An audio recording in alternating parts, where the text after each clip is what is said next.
Anja Endmann feels like she's aged 50 years in just 10 minutes. The Chemnitz University of Technology has given a lot of thought and scientific study to aging. Its patented age simulation suit gives young people some idea of what it feels like to be old. And how does it feel? A bit louder, please. How do you feel? As long as I'm standing, it's okay. But if I start to move, it's really very cumbersome. Could you just walk a few meters, please? Walk a few meters? The Institute of Ergonomics age simulation suit is designed to give an idea of what age means in practical terms, how it limits movement and impairs the senses. The researchers' findings help industry develop products suitable for the elderly.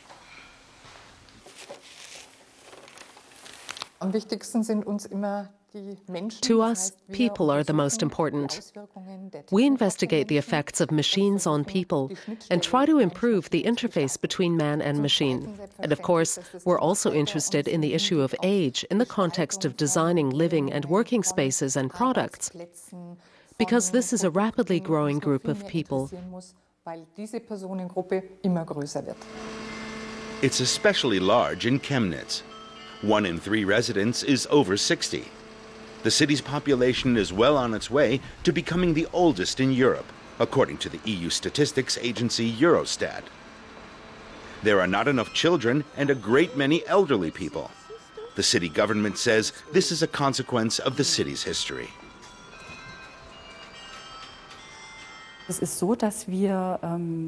After reunification toward the late 1990s, a relatively large number of people left in search of jobs in other regions of Germany. Since then, we've developed a very well-functioning industrial sector. Lots of modern technologies are at home here now. But a large part of the generation which left in the 90s are now having their children elsewhere. And we're feeling the effects in the population statistics to this day. When East Germany was under communist rule, Chemnitz was called Karl-Marx-Stadt and was promoted as a proud industrial city.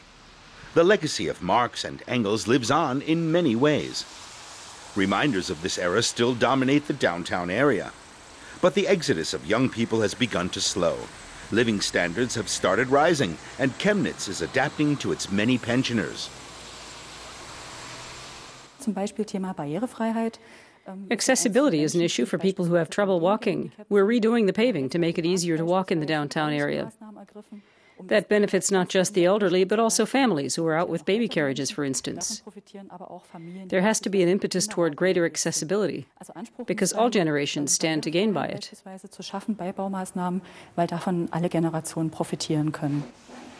Even industry is starting to adapt to the fact that Chemnitz is graying faster than other German cities.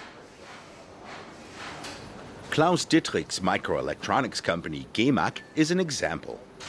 The average age of its workforce is higher than in most other businesses. Günther Wolf is 74 years old, but his experience in electronics is still in high demand. He comes to the workshop twice a week.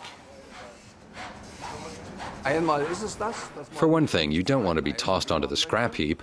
Of course, you get older, there's no way to avoid that. But you gain a lot of experience in the course of a career, and it's actually a great benefit if you can pass that on to younger people. And how can they benefit? I'd say definitely by the wealth of experience the professor can pass on to me. I obviously don't have that to fall back on yet, and so for that reason I see it as a great asset. The main lecture hall at Chemnitz University is rarely this crowded. More than 800 elderly residents have enrolled for the Seniors College, a prime example of lifelong learning. The idea came from this man, Professor Roland Schöne. He himself is interested in the lecture on the future of the European Union. The Seniors College has been going for more than 18 years now. Our seniors say it's helped them feel healthier, made them more active, and develop new relationships and friendships. And they've learned a lot about Germany, our state of Saxony, and the world. The ergonomics department is looking into the effects of aging on driving. Are there ways to make it easier for seniors to get into the car? How do older people react in traffic? Anja Endmann is glad to be here, looking at old age only as a researcher. So how did it feel as an elderly person?